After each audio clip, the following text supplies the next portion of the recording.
talking on that. I'm sure as we go along, we'll be able to identify. But I want to say that it is good, all these stakeholders, it is important we come together as a one family. We may not know what Ministry of Health has done already. We have done a lot of documentation. We have done a lot of coming up with documents like the herbal pharmacopoeia, which has a list of the traditional remedies and herbal medicine that are indigenous to us. These are documents and other we have come up working with a committee in coming up with essential medicinal plant lists. These are medicinal plant lists that whatever we want to start, there must be a platform. But I believe that as we go on, and I'm sure as the chairman of the COVID-19 herbal remedy as constituted by the Minister of Science, they will see the need for that synergy. And at the end of it, whatever product that comes out for the management of healthcare must be identified by the Ministry of Health and must be supported by the Ministry of Health after going through these various processes. But I appreciate this. I'm happy that there is a spike all over. This is something that people never want to talk about. People never want to understand. People don't even want to say. Although there are still some who don't want you to hear about remedies. But they must understand that history of medicine started with this. And we cannot pretend that we don't know that these were the traditional ways that led to the discovery of medicines. Thank you. Well, that is a good background, Zainab Sharif. Professor Mosso Noha, Academy of Science, and of course, we can really see the background she's laid. And one may really be tempted to ask, especially those in the Academy of Science where you heard, how far so far about what she's saying? Yes. First of all, we must commend the government for thinking inwards. And let me say, I'm chairing this committee in my capacity as president of the Nigerian Academy of Science. Yeah, even before we get down to the committee issue, let's look at the academy itself where you head now. Yeah, I'm trying to explain. So, go ahead. Yeah, because the academy is the most, as an honorific society of the best that we have in the country, internationally known in their various areas of expertise. And as president, I represent the face. We have virologists, we have epidemiologists, we have pharmacists, we have engineers, and we have earth scientists and all sorts of people who've made to get into the academy. So the government felt that the academy, that's what is done in other nations, will make sure that the right thing is done and help government identify this. That's why. And as president, I can call on it. We know ourselves, we know the topmost pharmacists, epidemiologists, and they're all involved because we know them. Now, there is no doubt that we have shot ourselves in the foot by underplaying herbal medicine and traditional medicine for many years in this country. Well, the awareness has come, not just with COVID, even before that. The Ministry of Health and other things, even WHO had found out and been encouraging the development of traditional medicine. Now, COVID has become another opportunity. And there is no doubt that our people, from plants, from herbs, they were able to deal with diseases, even malaria, in the ancient times. And as diseases evolved, of course, there were some they couldn't deal with. We have evidence, even up in Nigeria, but in Kenya, some other places where women who were having problems with birth were actually operated upon and given something that said that before anesthesia was discovered. There was some knowledge about this in Africa. So it's become clear that we have to rediscover what we have and we have to refine what we have. So there is no doubt that, so when they touted Madagascar cure, we were laughing because we knew that in Nigeria, if the right environment was created, a Nigerian herbal solution could be found. And we are on the way. And I believe it's quite possible. I don't want to cut you short there, but when you say if the right environment is created, what do you mean by saying if the right environment is created? Don't we have the right environment? Are we saying that maybe there is a better environment in Madagascar than Nigeria, having the history we have? The right environment is available now. That's why we're here. talking about it. I mean, before now. Before now, if truth must be told, we were beginning to behave as if it's only the white man's way of treating diseases was the only way. In other words, even back in the villages, partially the fault is also ours, because most of the practices were conceived in mystery, mysticism, in hocus pocus. They wouldn't discuss whether, because they will only hand over a man who knew some stuff, who hand over not even to all the children, maybe to only a favored child. And if that child doesn't succeed or is late, and the knowledge is gone. And we have been downplaying even what we had before. If you go to some of the villages, what they used to do and treat people would have been abandoned. So that's what I mean by right environment. The right environment is when you begin to document the development of this. So we have the environment now, but for many years we did not. All right, thank you very much, Professor Noha. Let's now rejoin Dr. Simon Agwale, leader Africa COVID-19 Vaccine Manufacturers Initiative. Via Skype from Maryland. Dr. Agwale, just before we delve into some of the nitty-gritty of potential herbal remedies for COVID-19, can we have some of your experience and indeed knowledge with regard to what herbal remedies there could be for other forms of viruses? Do we know of effective herbal remedies for other viruses before the advent of the new coronavirus? Thank you very much, Kingsley. This is a very difficult terrain. As you know, we'll be mixing therapeutics and vaccines. So the first thing is to differentiate between vaccines, therapeutics, and diagnostics.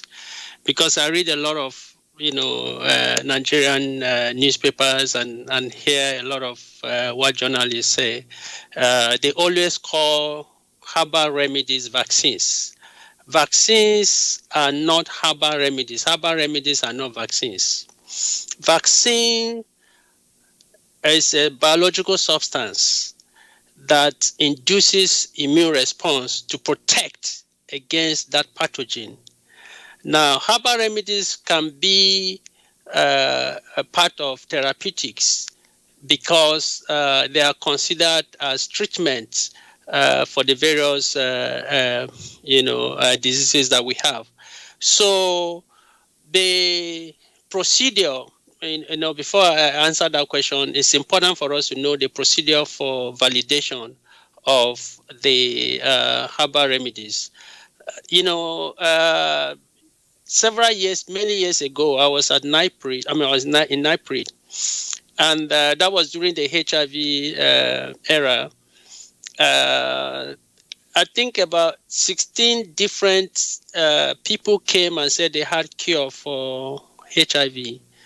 And then the National Assembly, the government approved a lot of money at that time for us to validate those claims.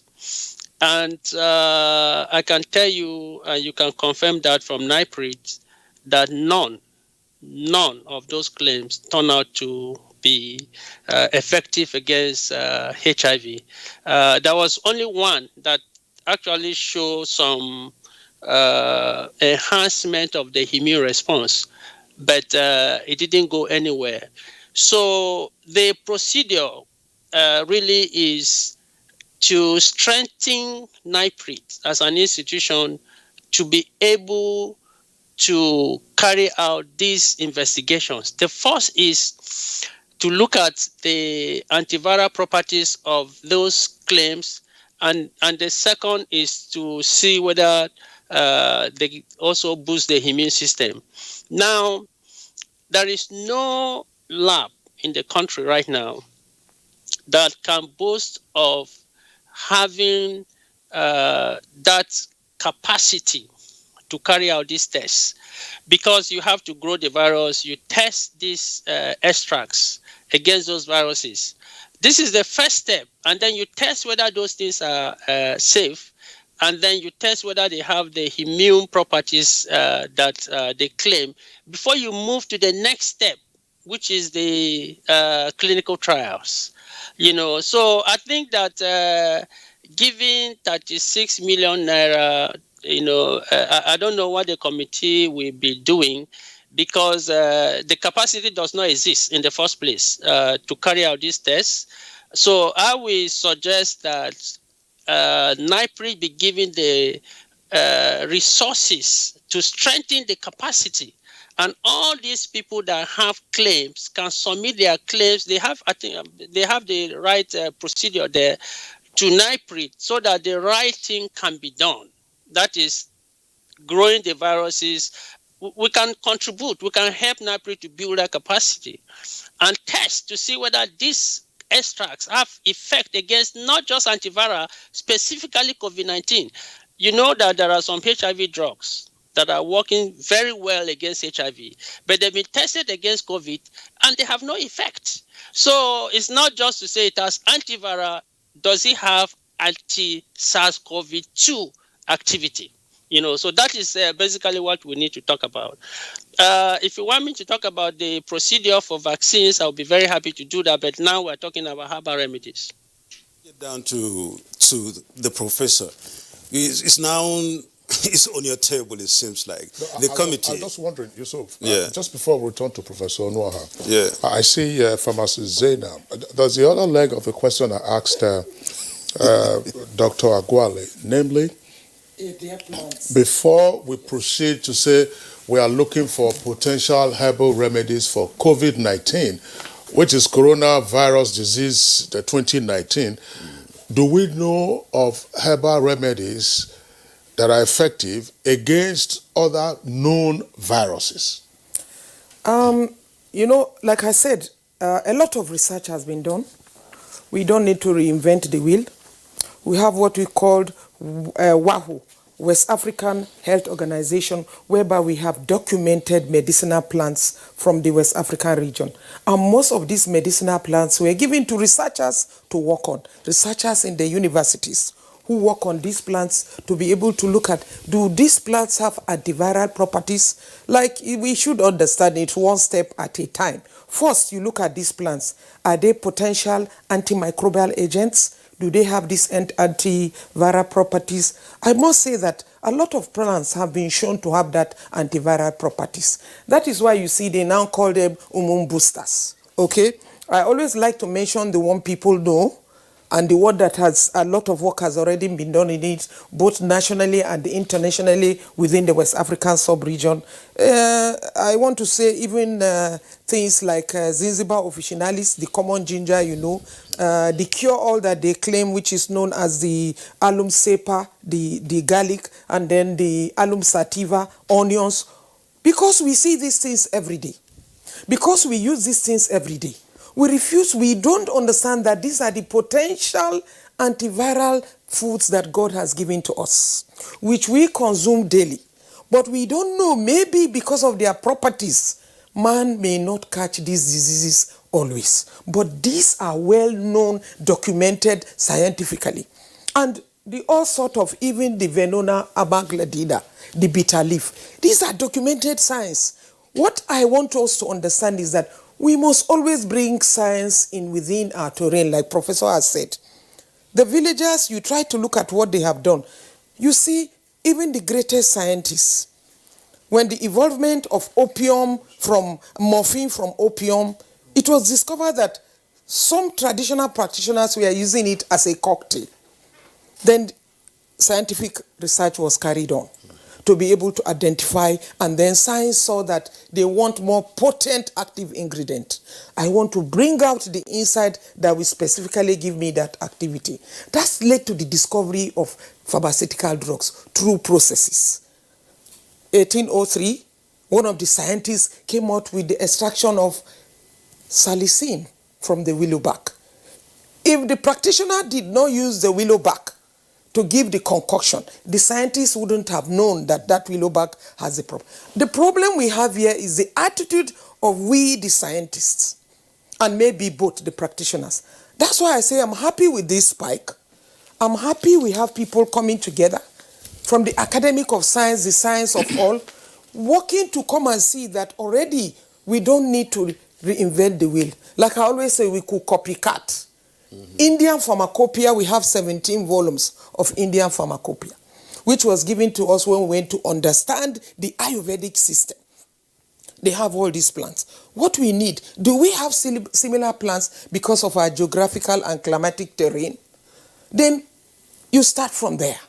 We don't have to do scientific research that has no end. And I want to say that we have NIPRID, but I want to draw the attention that NIPRID is not the only institution that can be involved in scientific research. We have more than 48 universities of traditional medicine in China. We have so many universities in India. Bits and pieces bringing out together to have a cumulative effect that will lead to discovery of more medicinal plants. I don't want to say, because when you talk about plants, you tell people, Kera senegalensis, these are plants we use every day. The Artemisia annua. Why the annoyance, or why the talk about Madagascar COVID-19? You know, I laugh because the Madagascar COVID-19 has refused to tell you the other secret of the 38% constituents. You only identified the 62% constituent, which is the artemisinin from the Artemisia annua. Of course, we all know as scientists, we know that a lot has been done about why are you taking the ACT, the anti-malaria medicine. So we know that that artemisinin automatically has antipyretic property, which is one of the symptoms of COVID-19. But the 38%, the Madagascar science has not told you what is that 38%. So you may not be able to conclusively say that this thing is this. But now they have gone further. They are developing their research. Nigerian, we should begin to support our people. Support all these scientists. The 38 million is better than nothing. I think it's a starting process to give to the practitioner. 38 million. 36. Unless you have increased it to 36, I guess. So at least to give to the scientists, to the practitioner, because they have formula. If they bring the formula and you expose the formula, you can use. So we have NEMA. NEMA is doing a lot. NEMA evaluated the product. I am glad our Honorable Minister gave the COVID-19 to 3 institutions. Gave it to NIPRID to evaluate, gave it to NAFDAC to evaluate, and gave it to NEMA to evaluate. And of course, other universities. Sorry, Pharmacist Zainab, yes. When we use these acronyms, yes. Let's be a bit more explicit. You know, there's flooding now. Yeah. So as you are saying NEMA now, NEMA, some people might think it's emergency management agency. Nigerian Medical Research Institute of Medical Research Research. Institute in Yaba in Lagos. Yes, yes. All right. So that's true now, but Prof. I like to answer the question. I want to directly answer the question you've asked. And the answer is yes, that there have been published reports from Nigeria of extracts that have been shown to respond to SARS virus. That was why the SARS coronavirus, others, not COVID-19. COVID-19, yes. Because that was particularly a question. Yes, from this country. And patents exist for that, for one of a Nigerian. So when the pandemic now arrived, for example, a Nigerian came forward and said, look, this is my work. Yeah. These are my patents. And I suspect that this, which has proven active against these various SARS, this one too, because it's also in the family, it should be easy to extend and look. Yeah. One of the first reports. And there was a meeting. The Honorable Minister of Science and Tech was interested. The Honorable Minister of Health was interested. And there was a meeting between this man. I was present as president of the academy. We dialogued with this Nigerian, and he made his presentations and so on. It's just that shortly after lockdown and all sorts of things. So the answer is yes. Some known agents that can tackle other coronaviruses had even been unpatented in this nation.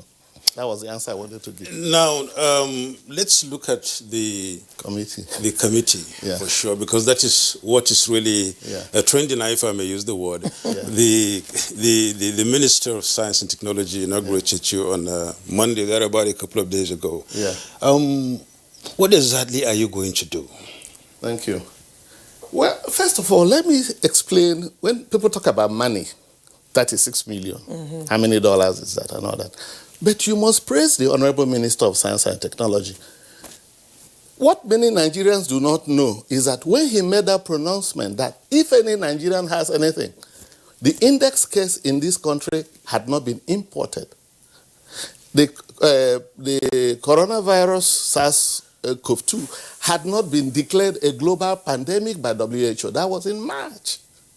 But somehow the Minister of Science and Technology, as a scientist himself, somehow saw that maybe he saw into the future what was going to happen and gave that challenge. If you have been working, so we don't look at it as if you've been done something that can let Nigeria begin to position. So it's not a lot of money, but it was like seed money and encouragement. Now, the committee itself, let me say, the committee has, even the DG of Nigerian Institute for Pharmaceutical Research, NIPRID, is a member of my committee. There are many other, even the Director General of the Traditional Medicine in Lagos, Natural Medicine is a member of my committee. Agency. So it's a big committee. Of course, then you have epidemiologists, you have virologists there. What are we going to do? We're going to look at these people who have claims. We're going to look at which one has potential, because we believe this country, the coronavirus, a vaccine might be found and the coronavirus pandemic might end, but A treatment. we should expect, we had Ebola, so there may be other coronaviruses, and it is being proactive. We're looking into the future.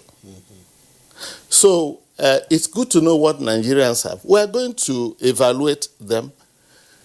We're going to do, some of them have gone through some process. Some of the people themselves, their institutes, like under Ministry of Health, have some already, as she was saying.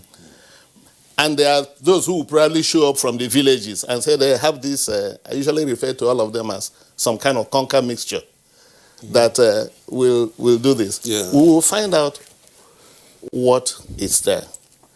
Just as my colleague was saying, they'll be tested for their immune boosting capabilities. Now, about antiviral tests and laboratories. The situation, as my colleague speaking from the US said, is not very encouraging, but it is not a hopeless situation because there are labs that are coming up for that. Well, how many claims do you have on the table at the moment? There are several.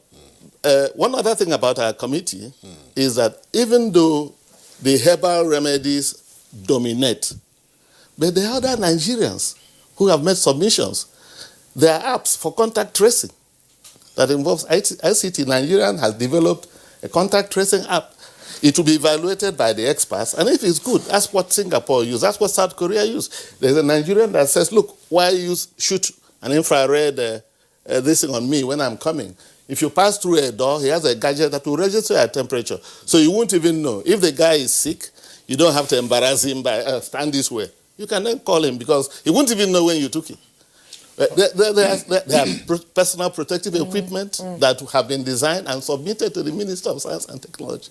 We're going to evaluate all this. And we're going to involve all the agencies, just as she was saying, the Institute for Medical Research, NAFDAC, actively involved. The DG of NAFDAC is a fellow of the Academy of Science. We represent all of them. All right, let's pause you, Professor Onuoha. Dr. Simon Agwale, I want to return to you in Maryland. 6 years ago, when Nigeria had Ebola brought into the country by Patrick Sawyer from Monrovia in Liberia, there was a similar committee that was set up to evaluate all kinds of claims. And I think you had an experience with that committee.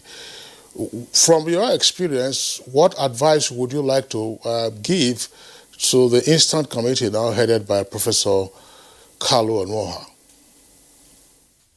Well, I think we have to be practical. We have to get things done.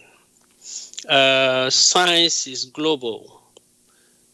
We have to follow the procedure for drug development, or vaccine development. Now, like I said, that is the procedure. You test first in vitro to show whether that compound has activity against that specific virus, number one. Number two, whether that compound is safe. Then you can move to the next step. Once you establish that, the data is sent to NAFDAC, that is the regulatory agency. They look at it, if it is safe, if it has that effect against the SARS-CoV-2, then they give you permission to do clinical trials, which is in phases. So the first phase of clinical trials, as far as remedies are concerned, is what we call open label. Open label is you take 10, 20 patients that are infected, and then you do before, after. Before, you take their data, biochemistry, hematology, and all that, and then vitals. And then you put them on the treatment, and after, you take the same parameters and compare. And then you can now say, this product is effective against this. Now, you've crossed the first, if you have 10 patients and 10 of them are cured, that doesn't mean that your product is effective against SARS-CoV-2. The next step is to do randomized placebo-controlled trials where you have an arm that will not take the drug and then another one will take the drug. And then you can now see the effectiveness of your drug. And these tests, these clinical trials are very expensive trials. And this must be done before you can categorically say that this particular compound has activity or is effective against this particular disease.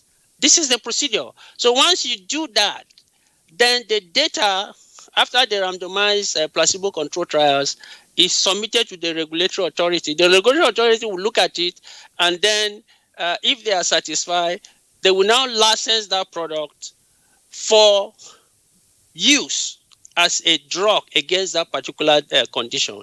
This is the procedure. We cannot bypass, one procedure and then go to this, because you go around the cycle and then nothing will be done. Like you said, during the Ebola, we had HIV, nothing came out of it. Ebola, what came out of it? The same thing, the same story. So we have to be practical. And the practical way of doing this is, like she said, we have 46 universities, we have pharmacy departments, we have traditional, this thing around. But we don't have the resources. So why don't we concentrate the small funds that we have to one institution that is charged with that responsibility, which is NIPRI, to build the capacity so that the right and the proper clinical trials can be conducted.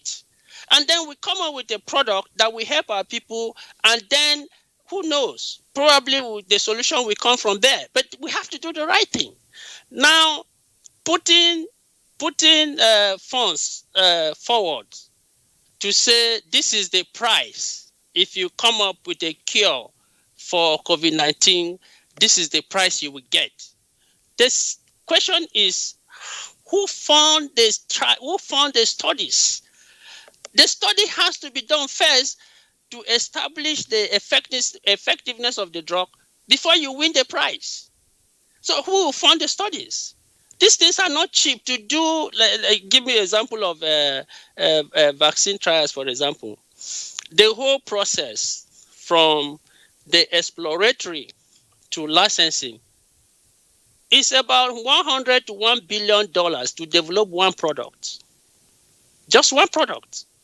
So we can't sit down here and talk about $100,000, which is the price. Who pays for the various assets that needs to be done? Now it takes me to the efforts that other countries are putting to develop or come up with solutions to end this epidemic.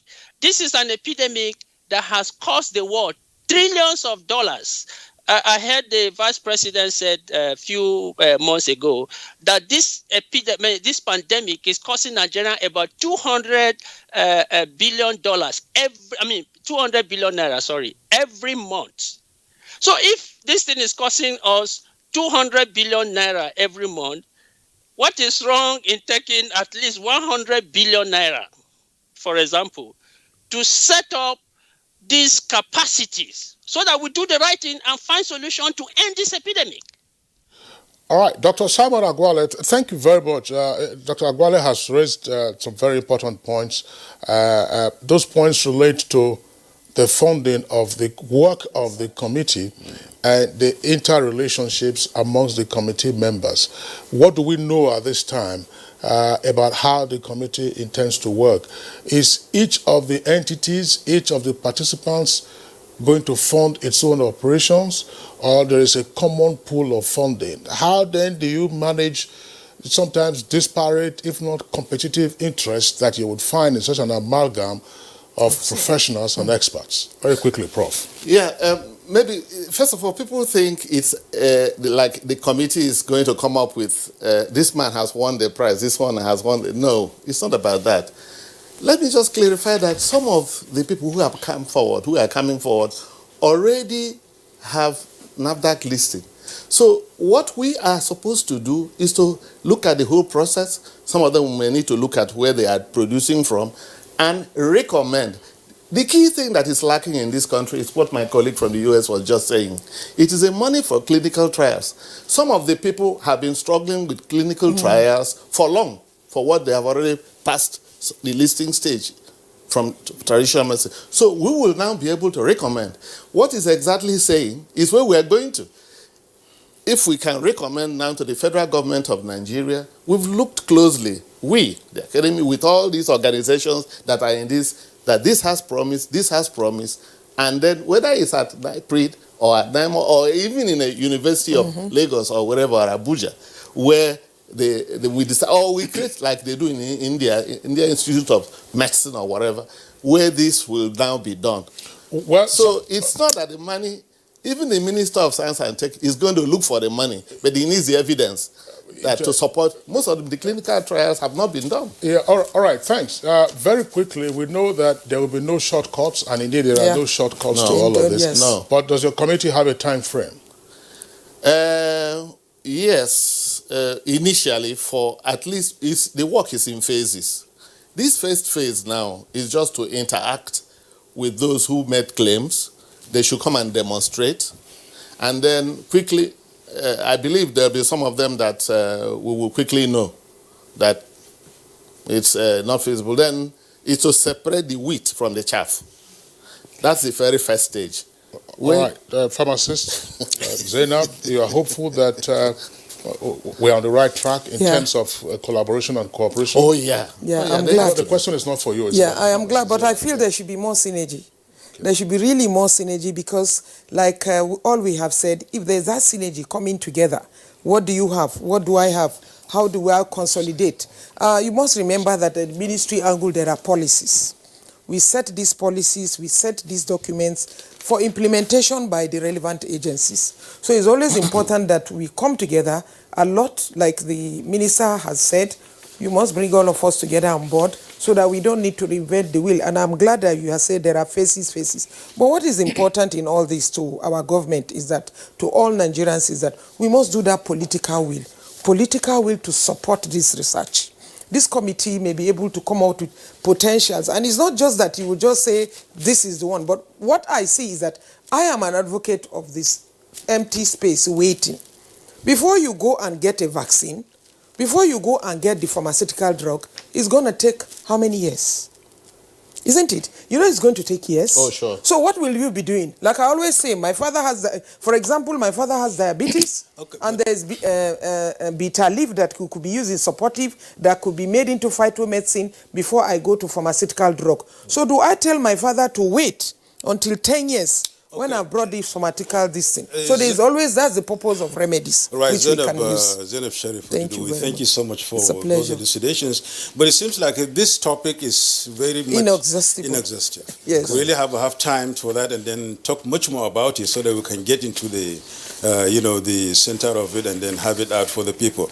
Well, thank you so much for being part of this program this morning. It's always a pleasure. Professor Kalu Motsonoha, we thank you so much for coming, and then we wish you all the best in this great assignment. We'll do it. Simon Agwale from the United States, it's our pleasure you've been with us this morning after having to have, gone out of your comfort for a while.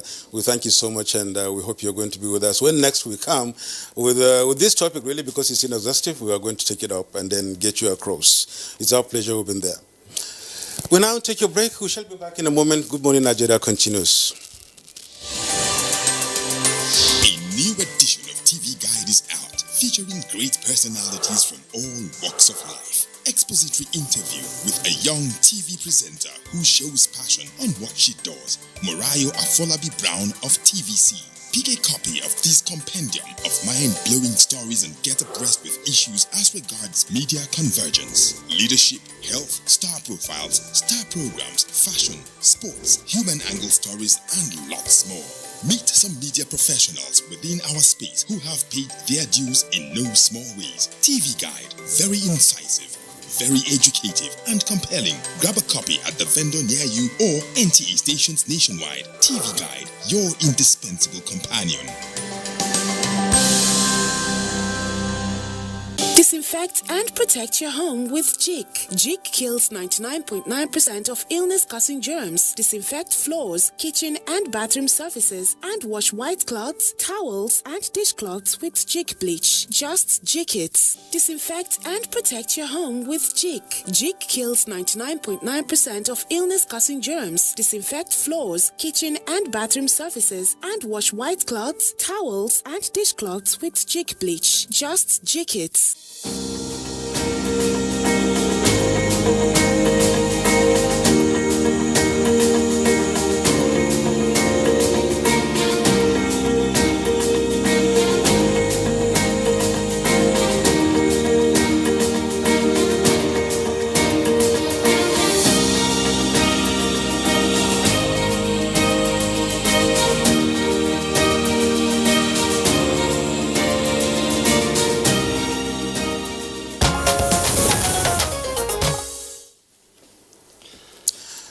You're watching Good Morning Nigeria, reaching you from Africa's largest TV network, the NTA. Now, the federal government has approved commercialization of a Biotech cowpea variety resistant to pod borers, making Nigeria the first country ever to commercialize genetically improved cowpea.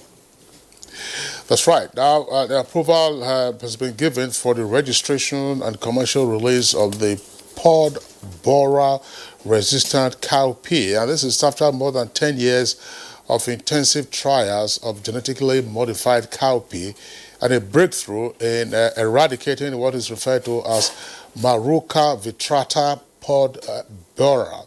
That's an insect that can cause up to, it is said, 80% yield loss in cowpea production. And to educate Nigerians on this, we have Professor Emmanuel Ikani, Professor of Extension, Nigeria Agricultural Extension and Research Institute, Ahmadu Bello University, Zaria, and Coordinator, Cowpea Promotion Nigeria. Thank you for joining us on Good Morning Nigeria. We also have Abdurrahman Yusuf Kolo, Project Manager, BT Cowpea and Africa Agricultural Technology Foundation. Welcome to the program, Yusuf Abdurrahman. Thank you very much for inviting me. Right. All right. Just aside the numbers we just said a while ago, namely that the pod borer could result in up to 80% loss in yield, even against the background that Nigeria remains the largest producer of cowpea around the world, according to some estimates. So what's the big deal about this new genetically modified cowpea variant that we now have? Okay? Prof, yeah. Thank you for having me. The big deal about it is that we now have a beautiful bride in our hand for the beans industry. The cowpea we are talking about is beans. The beans that is used for your momo, for akara, for your rice and beans. That's what we're talking about. Nigeria, like you say, is the largest producer and consumer of these beans. And yet, we run into deficit of about 500,000 metric tons every year. And one of the reasons for this deficit is the insect we are talking about, causing this problem on the field. And so, I need to say that modern agriculture is driven by knowledge, by expertise, by technology. So this is a product of technology that came up by our own university, Ahmadu University, the Institute for Agricultural Research. A Nigerian, a professor, Professor Hishaku, went to this with the support of AHF, like you just said, for over 10 years, and this product came out. And it's a technology that I think we should embrace. I need to say this, that it is a Nigerian work that has gone through all the conventional scientific moderation that has been found safe and worthy. And Nigeria did it. I mean, the last time I checked, I've never seen any nation that is developed and is by maybe government or politicians. Nations are developed by citizens. This is citizen of this country that is doing this. And you need to know this. It is unfortunate that we misconstrued when we discovered petroleum oil and abandoned agriculture. Until we fix agriculture in Nigeria, this country is going nowhere. Let's talk about this. So I need to let us know that this product is a powerful, bright, a beautiful bride that we need to embrace. And I want to suggest that the product before this is less than 500 per hectare, 500 kg per hectare. But this one has the potential, the capacity to give up to 3 metric tons per hectare. And that's a good achievement. And because there's now a downturn of the number of sprays, the traditional one, before you pick it from the field to the table, the spraying of chemical is about 10 times. But with this, you do only 2. And the implication is that the chemical residue that goes into the grain is reduced. And that's actually the reason why most of the time we can export our beans, because the international has standards. One of them is the residue in the beans. And so this is a major breakthrough, and the thing that's into it that are bringing the products to the fore. Now that the federal government has officially approved, after going through all the processes that have been officially released, and the job we're here to do is to tell Nigerians that we have a good beans in our hand, and that we should embrace this new baby. Isufu Kolo, my namesake, let me just get down to you and then find out. You are the head and the project manager of BT Cowpea Africa Agricultural Technology Foundation. Mm-hmm. How far have you gone in trying to get this new product to, out to the people to use? Thank you for asking these questions, because usually people, why I'm glad you asked this question, people don't know how long it takes to develop a varieties. So the work started, in fact, we have been the cowpea scientists. We had a network called Network for Cowpea Genetic Improvement in Africa. We started tackling Maruca problems since 1987. So 1987, biotechnology was in infancy, not very developed. So we were using conventional ways. There is a very bright scientist, a Nigerian scientist working for ITA, who was a cowpea entomologist and breeder. Very, one of our senior bright scientists. So we gathered all the world collection of cowpea at ITA and giving African scientists who were screening them, means testing them for resistance. This is what the word screening means, if you can find a natural resistance. Until 2000, we screened the whole world germplasm, the whole world collection of cowpea. There is no resistance. This is what led farmers continue. The only way is multiple application of insecticide, chemical insecticides, with all the secondary consequences, bad consequences. So when in mid-90s, what happened, basically in US, the BT corn and others, because corn and others crop have the similar insects, not the same, but similar borers. And they too have the same problem for a long time. Corn growers don't know how to control corn stalk borers and ear borers.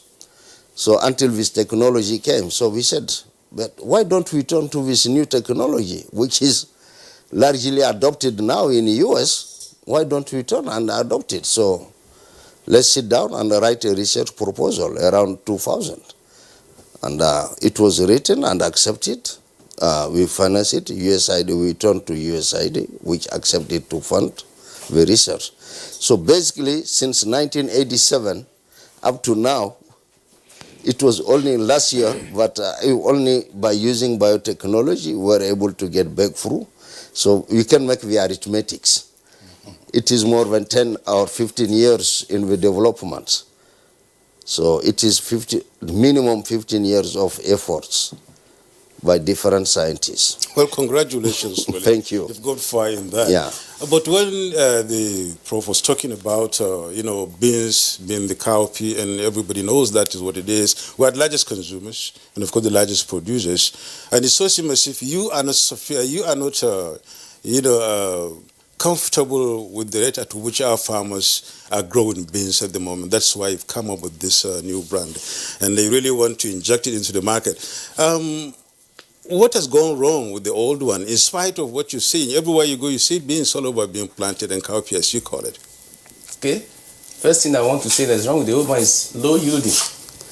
Two, even the yield is attacked by the insect we're talking about, the pod borer, and can destroy it on the farm to the tune of 90%. I mean, so there's everything wrong with that. So what we're bringing on board is actually the same. But with this new technology, taking advantage of biotechnology and genetic engineering, brought this new trait into it to be self-protecting against this insect. And so the laborious act of spraying chemicals and, dazing is being reduced. That labor is being taken up. So the thing that is wrong with that one is low yielding, and two, subjective, like you said. Over 1,500 varieties were screened to look for the one that can withstand this insect. None, all over the world. Okay, let's understand this.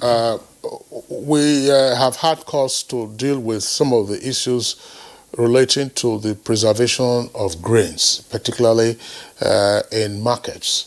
Yeah. Now, what the common person knows is the weevils that will bore into the beans or some other grains that are so susceptible to be boiled.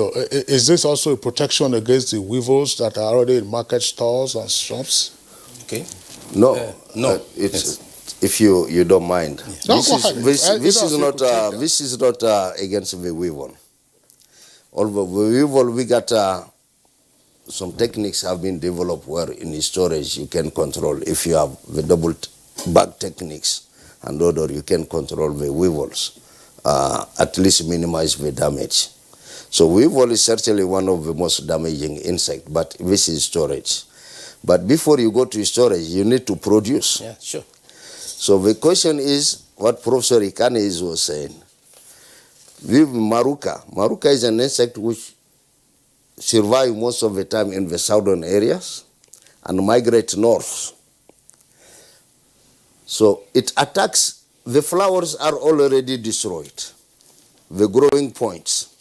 So when you have your plants have just 3 or 5 pods, you didn't know that this plant, if Maruca was not present, you should have 20 pods. Mm-hmm. So it is heavy, the losses are heavy and hidden. Mm. But scientists working on cowpea, agricultural research scientists, are seeing this every day. If you control Maruca, absolutely control Maruca, instead of having 5 pods on your plants, you can have more than 20. So this is why we targeted, first we need to control Maruca.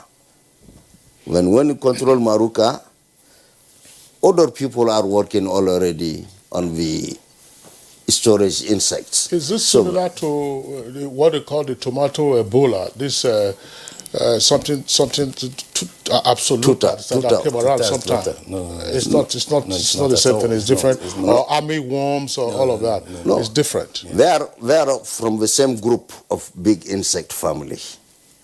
It is almost butterfly, but the one which came out by night. We call them in our jargon moth.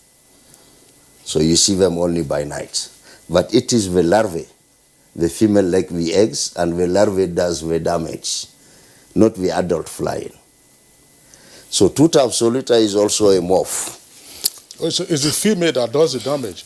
Like an Anopheles female mosquito that carries the Plasmodium vivax that causes malaria. I didn't and kills millions of people around the world. I didn't say the female, I said the larvae. Oh, but you said the female They lay eggs. So from the eggs, the larvae hatch and get out. So I know that feminists will be up in arms against we call them caterpillars. That was just a joke. I'm just wondering. I mean, Yusuf, you know. And this question is going to Professor Ikane, and indeed, of course, to Dr. Yusufu as well. Yeah. Look, there has been an advocacy in developing countries against the rise of GMOs. Is this new variety that is said to be pod borer resistant, is this GMO being snaked into our agricultural value chain? I like the question, and I know you're going to ask it. So what's your answer? It's actually the first GMO product we are releasing in the agri space in Nigeria. Mm-hmm. And I want to say this, that the concerns people have, including us Nigerians, about GMO or about any new product is normally a product of lack of knowledge, ignorance, or vested interest. At times could be because people are afraid to embrace change. So those are the so for what we are here to do is the best cure for ignorance is knowledge. Provide the information. That's why we're here. This product, like I told you, started over a decade away, over 10 years ago, and has gone through all the scientific. You know, Nigeria has a biosafety management agency. They've done all they needed to do to make sure that this is safe as food for human beings, as feed for animals, and even to the environment. That they have done. NAFDAC has gone into the team. The National Seed Council went into it. Before the federal government, the Federal Minister of Agriculture and Rural Development got convinced and approved it and presented to the presidency before the official release on the 28th of February 2019. And so this is safe. And you remember during the avian influenza, the chicken thing, and neighbors were scared. I remember the Minister of Information then came and said, oh, you can eat it, and he was eating it live on the TV. You remember when the cassava, when cassava was introduced to be infused into bread, all of us were scared. What has cassava flour got to do with bread? And the minister kept on saying, and now any bread you eat, and even the biscuit, has flour to it. And so we need to provide information that the federal government has agencies that have responsibility for food safety. And this product was presented to all these agencies. 10 years move. And so I want to advise Nigeria to embrace this. It is safe. Okay, now that you've said it's safe, can we confidently say that it's going to be in the market soon? Or how soon do you think you're going to release it to the market? I hope you are released to the market is not going to take away put away, if I may use the phrase, put away the traditional one at a go, because it seems as if people are very much used to that at the moment. That's a very good question. This one is not to put away the old ones. In fact, if you see the new baby and the old one, It's the same. You won't be able to differentiate it. But see, a good market sells itself. That is one. Two, what we are doing there now, before we put an innovation, a product into to the farmers, there's a need for sensitization. That's what I heard. In the last 3 weeks, we've gone to train all the directors of extension in the country, around the country. 600 of them with their extension agents, online because of the pandemic. Then we moved down what we call the step-down training to train over 6,000 farmers across the nation, telling them, we want with training manual, we want with posters, we want with fact sheets about this product. And right now we're doing what we call the bulletin, how to do it from the field to the table. Like you were talking about, the fear of the one in the storage. The training also includes how to store in the sense that the other insects will not come in. But like you said, we need to first of all have it in the store before you control the insects in the store. And so the training is ongoing. By the next 1 month, the bulletin will come out from a month bulletin for how to, right from planting to eating. All the fear you want to have about it is taken care of by information. Dr.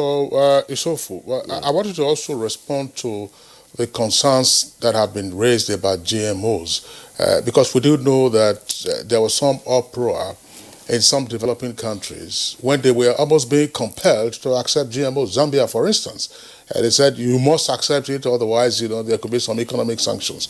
Whoa. So once again, this pod borer resistant cowpea, is this GMO through the back door that we are introducing into our agricultural space? That's one. And secondly, allied to that question would be, look, where will the seedlings come from in order to, assuming that this is safe, where will the seedlings come from to get to the farmers after the extension work?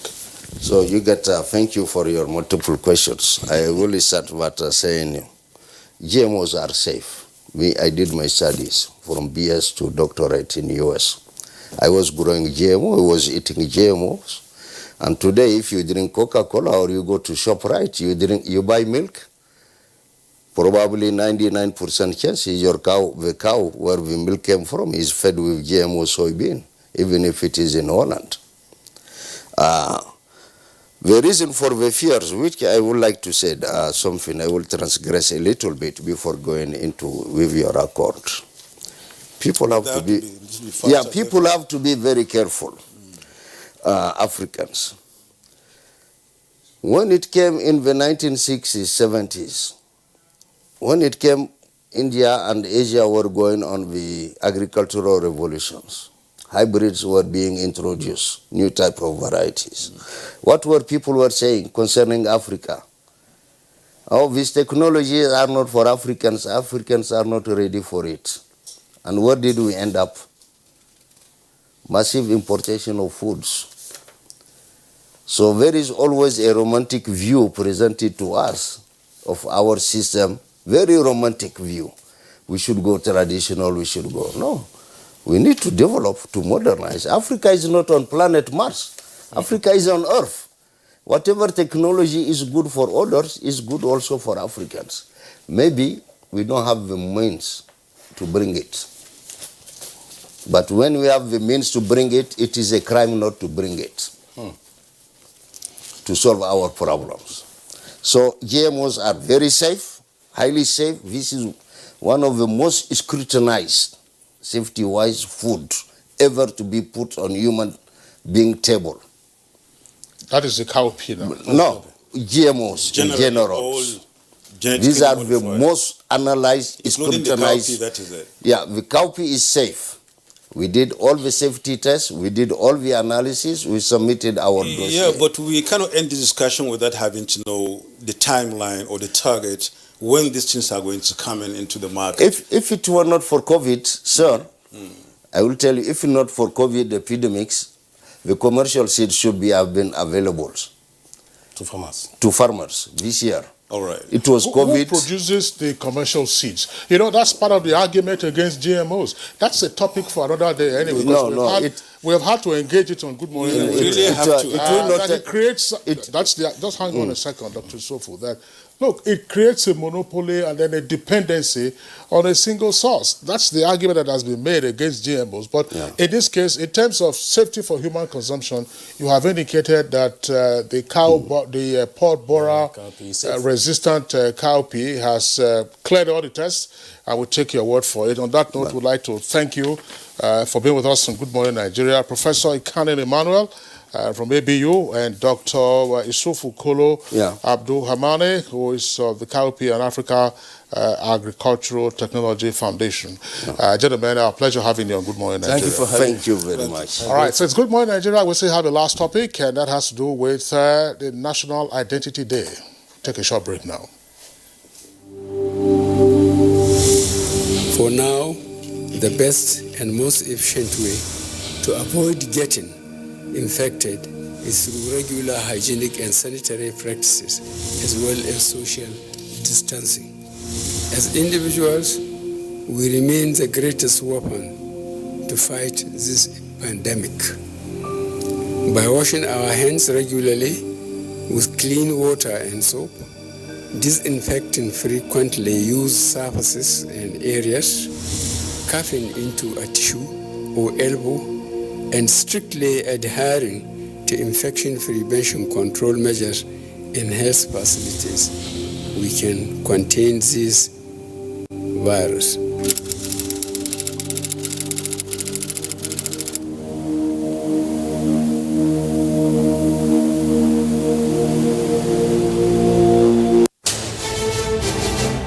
This is NTA News 24 broadcasting from Abuja. You can watch us anywhere, anytime on the following platforms. Start Times, Channel 101, Freak TV, Channel 703, GSTV, Channel 419, and Go TV, Channel 46. For more information, log on to our website, www.nta.ng, or join us on our social media handles, Twitter at NTA News 24, Facebook at NTA News 24. For comments, suggestions, and inquiries, send an email to news24@nta.gov.ng or call us on the following numbers. NTA News 24, news and more news.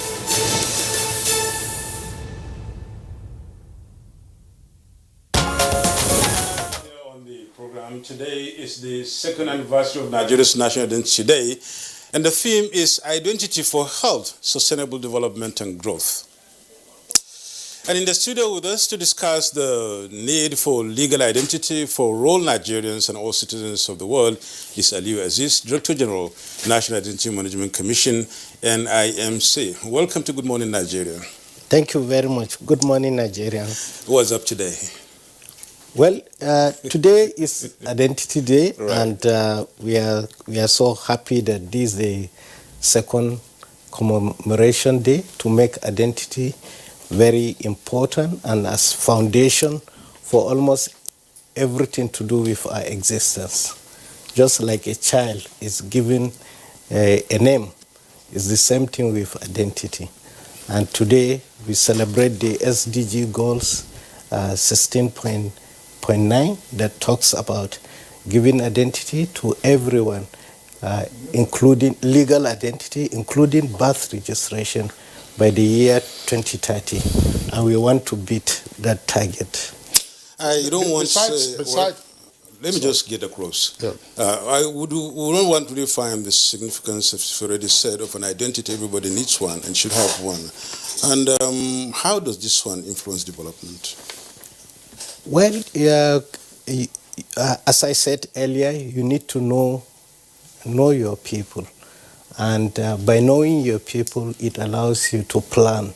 And when you plan very well, then you'll be able to budget properly, and also you should be able to develop. And by knowing everyone, then it is the foundation, as we said, for almost everything that we do. Similar to when you see early this year, when we were enrolling for JAM candidates, and there was our places were jam-packed, and we suspended it. immediately then we were suspended from some form of US visas, and a presidential committee was set up again to look at the identity issues.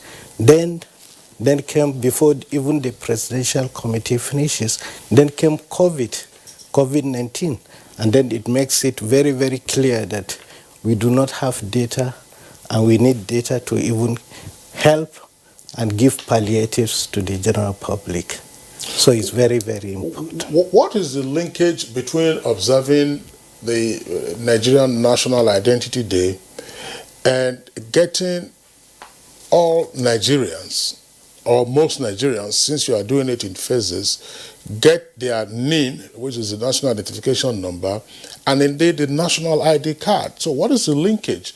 And where are we with all of these two very important steps, the NIN in the first instance, and then the National ID card?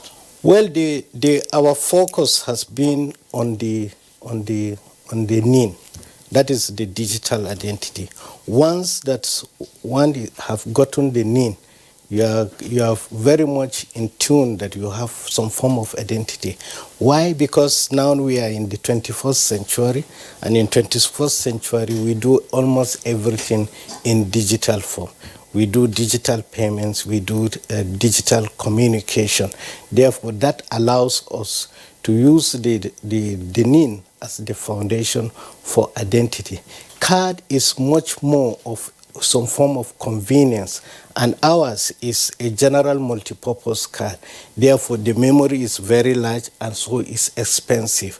And since we have entered some form of recession, so we thought that we should suspend the card for now and focus only on the digital identity because of our size also. We are more than 200 million and we are increasing every year by more than 7 million.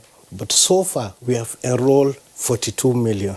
And we think that with the new program of the ecosystem, in maximum 3 years to 5 years, we should be able to enroll everybody and give the digital identity, which is the National Identification Number, NIN. Let's clarify something. I mean, when you said some form of recession, the Minister of Finance will not agree with you because, yes, even though we had a negative growth at the end of the second quarter, the results for the third quarter are still being expected. If the results are negative, then technically we'll get into a recession. But I understand what you are saying. I mean, the coronavirus pandemic has crippled the global economy, as it were. But how do you guarantee the integrity first of the enrollees and the authenticity of the claims they make as to being Nigerians? Because if you say you are enrolling people in the digital identity register, as it were, I mean, we know that somebody would normally ask you, go and bring a letter of introduction or identification from your local government headquarters. And some persons have argued that, unfortunately, the Nigerian national passport has gotten into the wrong hands of other nationals who claim to be Nigerians. So how do we guarantee that those who have the NIN are indeed Nigerians? Well, first of all, if we understand the characteristics of identification, first of all, as we said, in 21st century, it has to be digital, so it's the NIN. Secondly, it has to be biometrically based because that is what makes the individual unique. And when we talk of biometrics, the first biometric is the face, because if you communicate, it's the face that you see. The second one is the 10 fingerprints that we take, and then the third one is the iris. So our focus is to get this biometrics. Then it doesn't matter if I call myself as this in one place or another place I said A or another place I say Abubakar. It doesn't really matter because these biometrics will make me unique. And secondly, that is everybody in the soil of Nigeria that has to be enrolled, because somehow you have to be, if you don't enroll any person, then you leave loopholes for the fraudsters to now come into the system. And it does not confer, the registration, the NIN does not confer citizenship. Even if you are a foreigner and you are legally resident, you spend 2 years in Nigeria, you should be enrolled and be given the NIN. Otherwise, we then create some loopholes. So, public, like what we are doing now, informing people about their identity and letting people to know the importance of their identity, because it is the foundation for the development that we do. And also, we are not alone in this world. We are also related to others. That is why this comes from the United Nations Sustainable Development Goals. Therefore, it is a requirement and it is very important. And if we get all our traditional rulers, the religious leaders into the picture, and all the other government agencies, because government is made up of many, many agencies, but it's one government. Therefore, if we work together and not in silos, then we should be able to achieve this, and then the development will happen, and even corruption will be eliminated.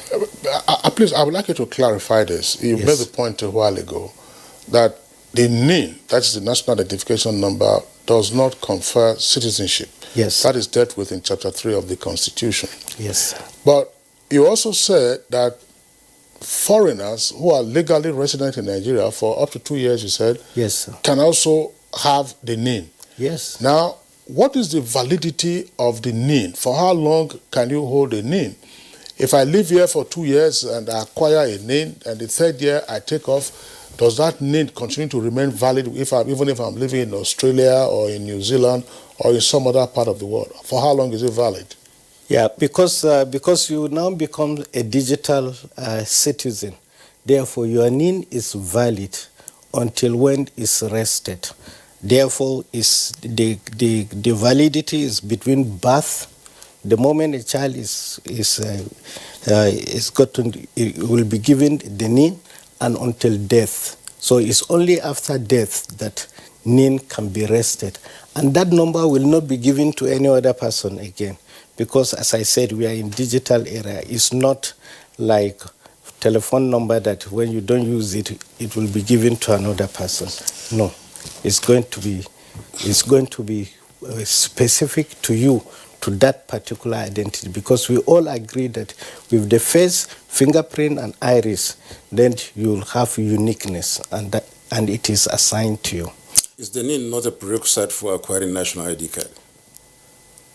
Yes, it is prerequisite for acquiring everything, including national ID card specifically. Let's stop at that. It's prerequisite for national ID card, for passport, for voters card, and everything else. But how do you reconcile there for a foreigner who is resident in Nigeria, and then for 2 years and whatever he gets the NIN, and then ultimately he may get the national ID card?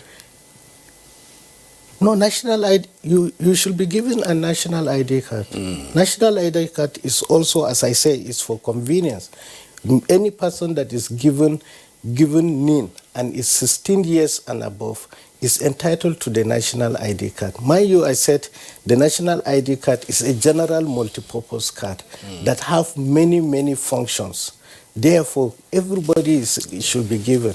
There's no discrimination in giving the national ID card. Where is the venue for enrollment for the NIN? As you said, I mean, when you had the Jambites who were struggling to register, your offices were swamped. And I think there was a time also, on account of the coronavirus, some of your operations were scaled down.